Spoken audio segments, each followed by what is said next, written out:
नमस्कार दोस्तों, स्वागत है आपका करियर प्लस कोचिंग के ऑनलाइन प्लेटफॉर्म पे। आज हम लोग सीडीपी का प्रैक्टिस नंबर 5 देखेंगे। ये सब प्रीवियस ईयर क्वेश्चन है। आप लोग अपनी तैयारी को जांचें कि अब कितना सही हो रहा है और कमेंट बॉक्स में जरूर बताएं कि 30 में से कितने क्वेश्चन आपके सही हुए। तो चलिए शुरुआत करते हैं। देखते हैं आज का पहला क्वेश्चन। केंद्रीय माध्यमिक शिक्षा बोर्ड सीबीएसई द्वारा अपनाए गए प्रगतिशील शिक्षा के प्रतिमान में बच्चों का सामाजिकरण जिस प्रकार से किया जाता है, उससे अपेक्षा की जा सकती है कि वे, विकल्प नंबर 1 है, वे समय नष्ट करने वाली सामाजिक आदतों प्रकृति का त्याग करें तथा सीखें कि किस प्रकार अच्छी श्रेणियां पाई जा सकती हैं। विकल्प 2 है, वे सामाजिक कार्य में सक्रिय भागीदारिता का निर्वाह करें तथा सामाजिक कौशल सीखें। वे बिना प्रश्न उठाए समाज के नियमों विनियमों का अनुपालन करने के लिए तैयार हो सकें।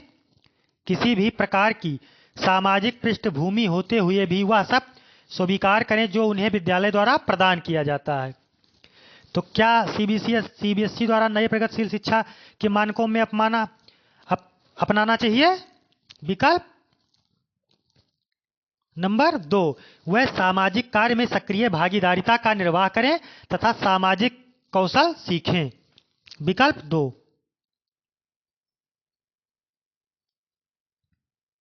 ठीक है, ये सीबीएसई द्वारा माने गए नए प्रतिमान में प्रगतिशील शिक्षा के शामिल है। बढ़ते हैं अगले क्वेश्चन की तरफ। निम्नलिखित में से कौन सा वाइगोत्स्की के सामाजिक सांस्कृतिक सिद्धांत पर आधारित है? सक्रिय अनुकूलन, पारस्परिक शिक्षण, संस्कृति निरपेक्ष संज्ञानात्मक विकास, अंतर्दृष्टिपूर्ण अधिगम। तो कौन सा वाइगोत्स्की के सामाजिक सांस्कृतिक सिद्धांत में शामिल है? पारस्परिक शिक्षण। विकल्प 2।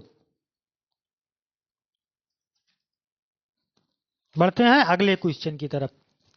14 वर्षीय देविका अपने आप से पृथक स्वनियंत्रित व्यक्ति की भावना को विकसित करने का प्रयास कर रही है। वह विकसित कर रही है नियमों के प्रति घृणा, स्वायत्तता, किशोरावस्था अक्खड़पन, परिपक्वता। तो क्या विकसित कर रही है? स्वायत्तता विकसित कर रही है। अगर वो स्वनियंत्रित व्यक्ति की भावना को विकसित कर रही है तो वो अपने आप को स्वतंत्रता की ओर अग्रसित कर रही है। विकल्प 2 सही हो जाएगा, स्वायत्तता। बढ़ते हैं अगले क्वेश्चन की तरफ। प्रगतिशील शिक्षा के संदर्भ में निम्नलिखित में से कौन सा कथन जॉन डीबी के अनुसार समुचित है?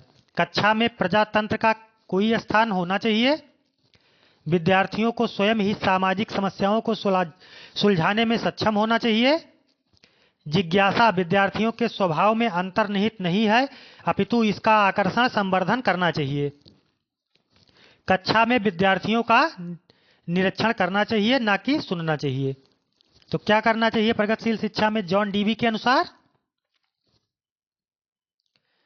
विद्यार्थियों को स्वयं ही सामाजिक समस्याओं को सुलझाने में सक्षम होना चाहिए।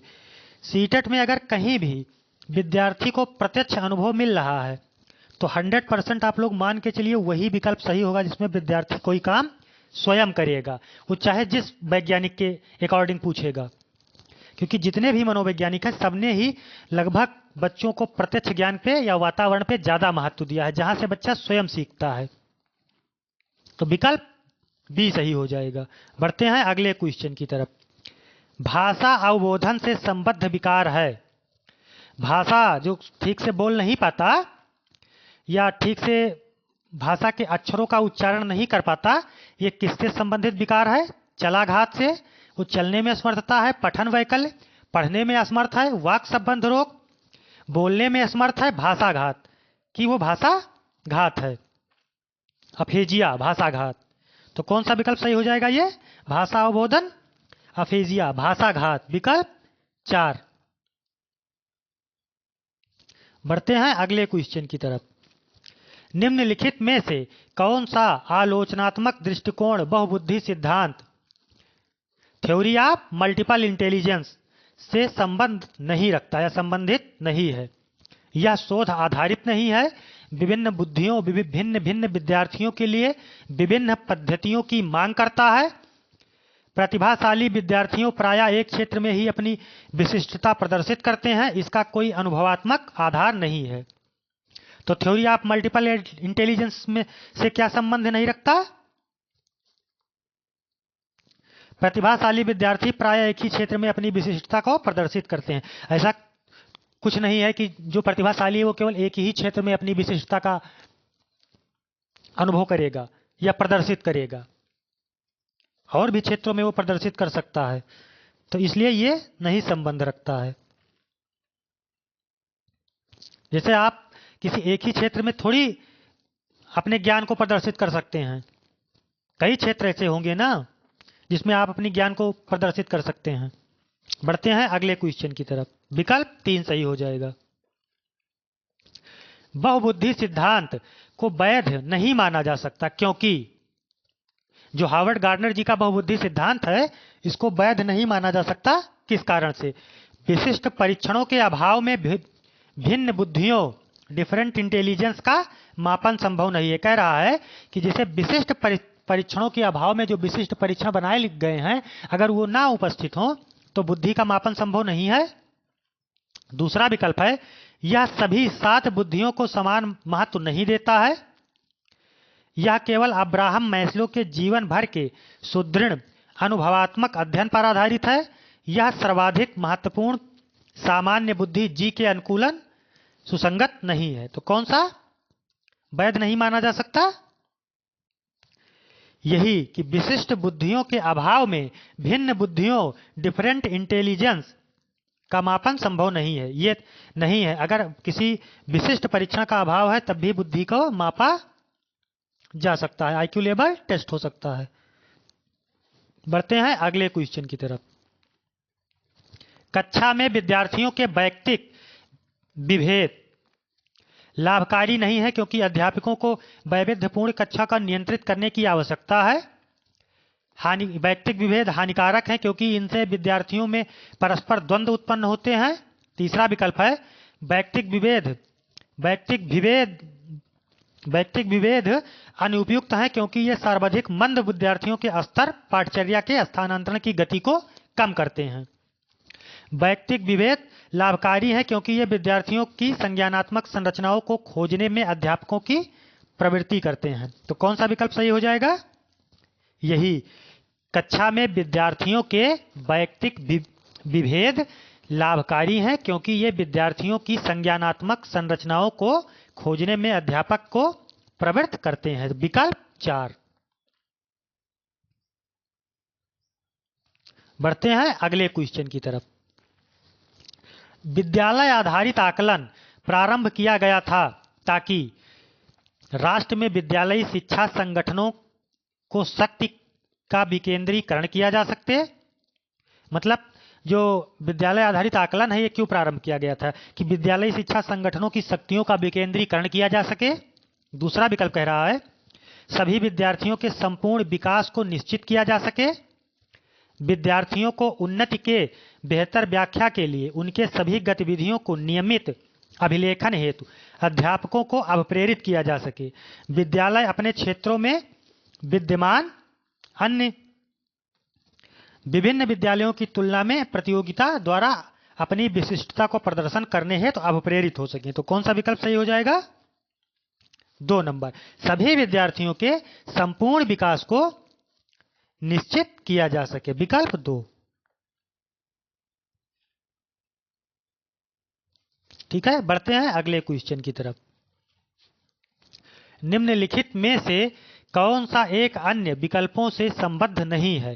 प्रश्नोत्तर सत्रों को संगठित करना, किसी विषय पर विद्यार्थियों के प्रतिक्रिया लेना, प्रश्नोत्तरी प्रचलित कराना, स्व आकलन के कौशलों के प्रति मानित करना। तो कौन सा एक अन्य विकल्पों से संबंध नहीं है जो इन चारों विकल्पों में से अलग है? 3 एक जैसा है और चौथा अलग है। तो कौन सा विकल्प हो जाएगा? 4 नंबर, स्व आकलन कौशल के प्रति मानित करना। ये अलग लग रहा है। प्रश्नोत्तर सत्रों का संगठन करना मतलब प्रीवियस ईयर पेपर देखना, ये होना चाहिए। किसी विषय पर विद्यार्थियों की प्रतिक्रिया को लेना, विद्यार्थियों से प्रतिक्रिया लेनी चाहिए। प्रश्नोत्तरी प्रचलित कराना, क्विज कराना क्लास सेक्शन में, ये भी करना चाहिए। लेकिन स्व आकलन के कौशलों के प्रति मानित करना, ये नहीं करना चाहिए, कोई जरूरी नहीं है, ये अलग है। बढ़ते हैं अगले क्वेश्चन की तरफ।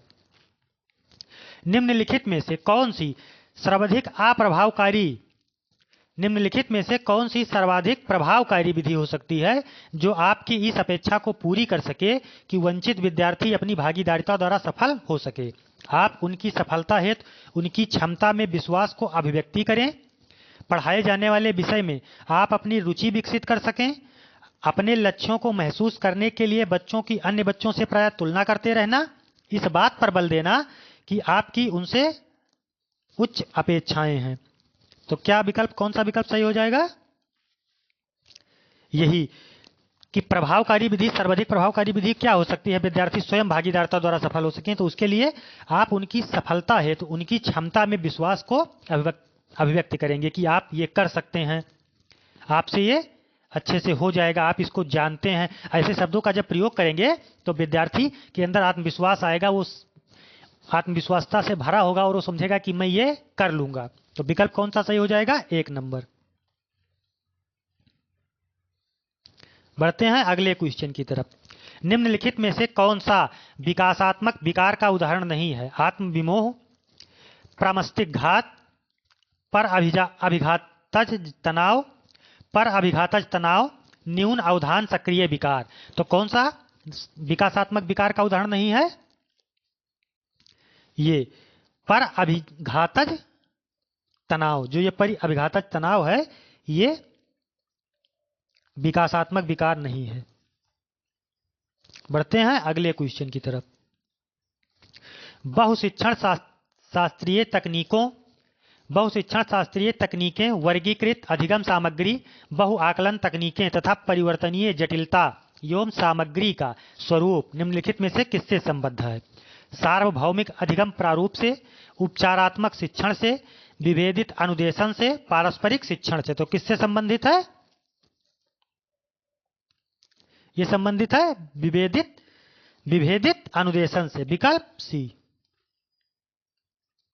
बहुशिक्षण शास्त्रीय तकनीक विभेदित अनुदेशन से।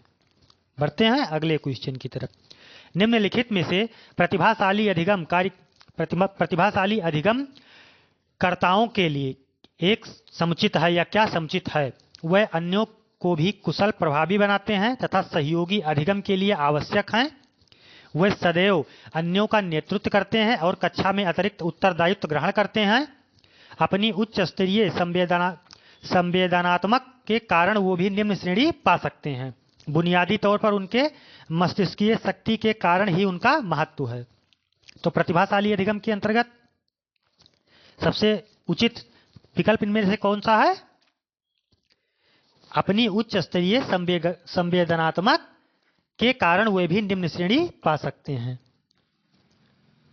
जैसे जब उनका आकलन होगा तो ये नहीं है कि वो हमेशा उच्च श्रेणी ही पाएंगे, कभी कभी उच्च स्तरीय संवेदना जागृत हो जाने के कारण वो भी निम्न श्रेणी पा सकते हैं। बढ़ते हैं अगले क्वेश्चन की तरफ।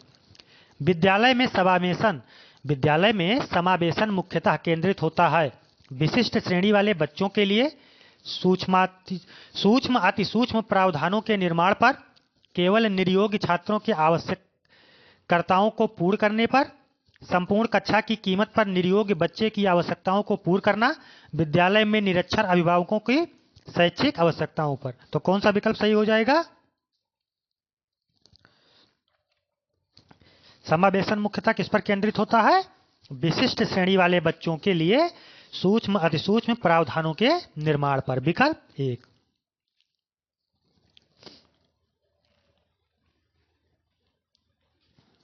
बढ़ते हैं अगले क्वेश्चन की तरफ। बच्चों में सीखी गई निसहायता का कारण है इस व्यवहार को अर्जित कर लेना कि वे सफल नहीं हो सकते, कक्षा गतिविधियों की अपेक्षाओं के साथ तालमेल न बना पाना, अपने अभिभावकों की अपेक्षाओं के साथ तालमेल न बना पाना, अध्ययन को गंभीरतापूर्वक न लेने हेतु नैतिक निर्णय। तो कौन सा निस्सहायता के अंतर्गत आएगा जो निस्सहायता का कारण हो सकता है इन विकल्पों में?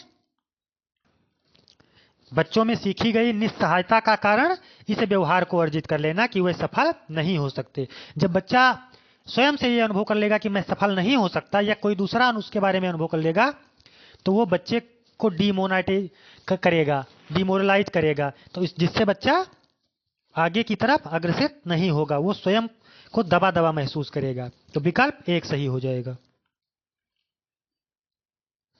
बढ़ते हैं अगले क्वेश्चन की तरफ।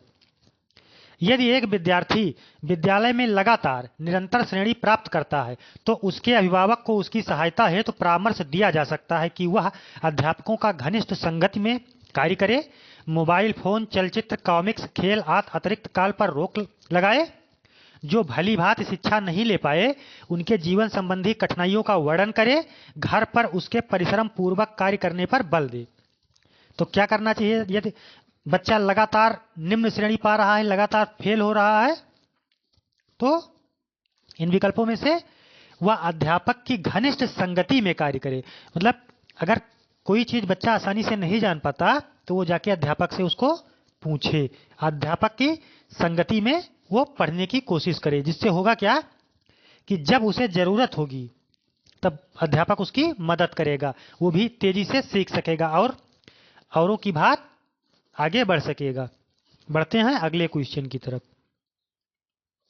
निम्नलिखित में से समस्या समाधान को क्या बाधित नहीं करता? अंतर्दृष्टि, मानसिक प्रारूपता, मोर्चाबंदी, निर्धारण। तो कौन सा विकल्प सही हो जाएगा?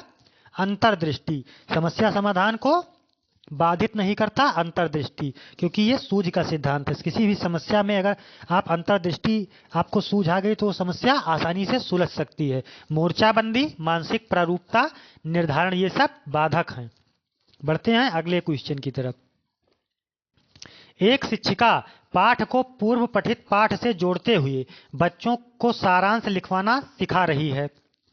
वह क्या कर रही है? वह बच्चों को पाठ समझाने की स्वशैली विकसित करने में सहायता कर रही है। वह बच्चों को संपूर्ण पाठ्य वस्तु को प्रारूप से न पढ़ने की आवश्यकता का संकेत दे रही है।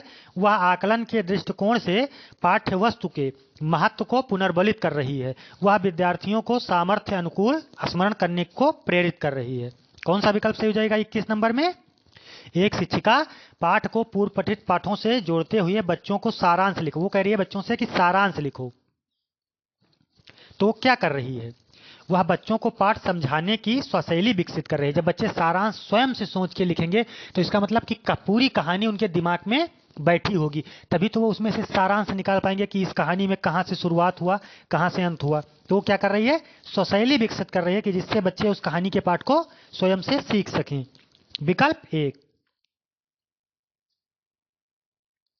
बढ़ते हैं अगले क्वेश्चन की तरफ। एक बच्चा अपनी मातृभाषा सीख रहा है, वह दूसरा बच्चा वही भाषा द्वितीय भाषा के रूप में सीख रहा है। दोनों निम्नलिखित में से कौन से समान प्रकार की त्रुटि कर सकते हैं? एक मातृभाषा के रूप में सीख रहा है और एक द्वितीय भाषा के रूप में सीख रहा है। तो त्रुटि दोनों में क्या समान हो सकती है? अधिकाधिक सामान्यीकरण, सरलीकरण, विकासात्मक अत्यधिक संशुद्धता। तो कौन सा विकल्प सही हो जाएगा?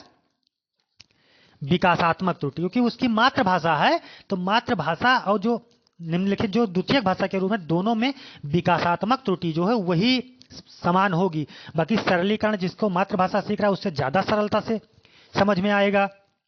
अत्याधिक संशुद्धता भी जो मातृभाषा के रूप में सीख रहा है उसमें रहेगी, लेकिन जो विकासात्मक होगा वो दोनों में बराबर होगा। ये विकासात्मक त्रुटि। बढ़ते हैं अगले क्वेश्चन की तरफ।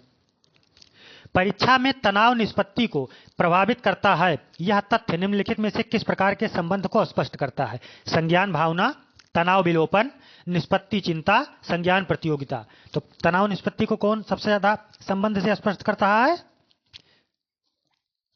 23 नंबर का कौन सा विकल्प सही हो जाएगा? 1 नंबर, संज्ञान भावना। ये जो तनाव निष्पत्ति है उसको सबसे उससे संबंध को निरूपित कर रहा है। संज्ञान भावना, तनाव, जब संज्ञानात्मक विकास की तरफ बढ़ेंगे तभी तनाव होगा। बढ़ते हैं अगले क्वेश्चन की तरफ। 25 नंबर। एक विद्यार्थी उच्च स्तरीय सृजनशील रंगमंचीय कलाकार बनना चाहता है। उसके लिए निम्नलिखित में से कौन सा उपाय सबसे कम प्रेरक होगा? राज्य स्तरीय प्रतियोगिताओं को जीतने का प्रयास करना ताकि छात्रवृत्ति पाई जा सके, अपने रंगमंचीय कलाकार साथियों के साथ समानुभूतपूर्ण, स्नेही तथा सहयोगी संबंध विकसित करना, उन रंगमंचीय कौशलों को अधिक समय देना जिनसे वह प्रफुल्लित होते हैं, संसार के श्रेष्ठ रंगमंचीय कलाकारों को निष्पत्ति से संबंध साहित्य पढ़ने के लिए तथा उससे सीखने के प्रयास के लिए कहना। तो कौन सा विकल्प सही हो जाएगा? 1 नंबर कि एक विद्यार्थी उच्च स्तरीय सृजनशील रंगमंचीय कलाकार बनना चाहिए, वो एक कलाकार बनना चाह रहा है, उच्च स्तर का कलाकार बनना चाह रहा है, तो उसे क्या सबसे अच्छी, वो राज्य स्तरीय जो प्रतियोगिताएं होती हैं उसमें पहले भाग ले, उसको जीतने का प्रयास करे ताकि छात्रवृत्ति पाई जा सके। ये सबसे कम प्रेरक होगा। पूछ रहा है कि सबसे कम प्रेरक क्या होगा? छात्रवृत्ति पाई जा सके, ये सबसे कम प्रेरक होगा। और ये वो अन्य कलाकार साथियों से समानुभूतपूर्ण स्नेही तथा सहयोग संबंध करेगा, तो जो उच्च कलाकार होंगे उनसे उसे कुछ बहुत कुछ सीखने को मिलेगा। ठीक है, तो सबसे कम प्रभावी कौन होगा कि वो प्रतियोगिता में भाग ले जिससे छात्रवृत्ति पा सके, ये सबसे कम होगा। तो विकल्प 1। सीटेट में ये जरूर देखना होता है, विकल्प लगभग चारों सही होते हैं, लेकिन सबसे सुटेबल, उसमें सबसे अच्छा विकल्प कौन है जो आपके दिए गए क्वेश्चन को प्रभावित करे, उस विकल्प को चुनना होता है आपको। इसलिए ये मायने नहीं रखता है कि आप सीटेट क्वेश्चन कितना देखे गए, समझ में कितनी आपके आ रही। ऐसा नहीं जैसे आपने किसी सिद्धांत को पढ़ा तो वहां सिद्धांत थोड़ी सीधा सीधा आपसे पूछेगा, उस सिद्धांत को परिभाषित करके पूछेगा। तो आपके अंदर ये क्षमता होनी चाहिए कि आप उन विकल्पों में से सबसे अच्छा विकल्प कौन सा है उसको चुनने में सक्षम हो, तब आप सीटेट में अधिक से अधिक स्कोर कर सकेंगे। बढ़ते हैं अगले क्वेश्चन की तरफ। इनमें से कौन सा सिद्धांतकार का यह मत स्पष्ट है कि बच्चे अपनी वृद्धि व विकास हेतु कठोर अध्ययन करते हैं? किस मनोवैज्ञानिक का यह सिद्धांत है कि बच्चे अपनी वृद्धि एवं विकास हेतु कठोर अध्ययन करते हैं? तो किस मनोवैज्ञानिक का यह है? यह अब्राहम मैस्लो का है, विकल्प बी। बढ़ते हैं अगले क्वेश्चन की तरफ। निम्नलिखित में से कौन सा तत्व कक्षा में अधिगम हेतु सहायक हो सकता है? बच्चों को अधिगम हेतु प्रेरित करने के लिए परीक्षणों की संख्या को बढ़ा देना, अध्यापकों द्वारा बच्चों की स्वायत्तता को बढ़ावा व सहायता देना, समानता बनाए रखने के लिए किसी एक अनुदेशन पद्धति पर टिके रहना, कालांश की अवधि को 40 मिनट से 5 मिनट तक बढ़ा देना। कौन सा सबसे अच्छा अधिगम होगा?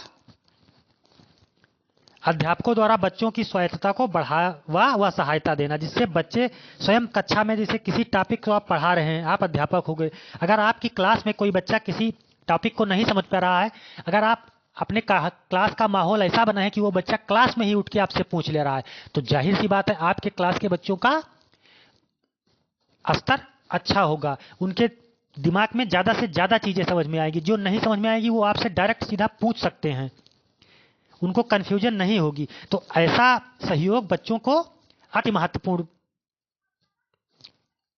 लगेगा। बढ़ते हैं अगले क्वेश्चन की तरफ। तो विकल्प 2 सही हो जाएगा। परिपक्व विद्यार्थी इस बात में विश्वास करते हैं कि उनके अध्ययन में भावनाओं का कोई स्थान नहीं है, अपनी बौद्धिकता के साथ अपने सभी प्रकार के द्वंद्वों को शीघ्र समाधान कर लेते हैं, अपने अध्ययन में कभी कभी भावनाओं की सहायता चाहते हैं, कठिन परिस्थितियों में भी अध्ययन से विचलित नहीं होते हैं। तो परिपक्व विद्यार्थी का गुण क्या होना चाहिए? अपने अध्ययन में कभी कभी भावनाओं की सहायता चाहते हैं। ये एक परिपक्व विद्यार्थी है, तब भी वो चाहता है। ये स्थान नहीं के अंतर्गत आएगा। ठीक है, परिपक्व विद्यार्थी क्या चाहेगा? अपने अध्ययन में कभी कभी भावनाओं की सहायता चाहेगा। बढ़ते हैं अगले क्वेश्चन की तरफ।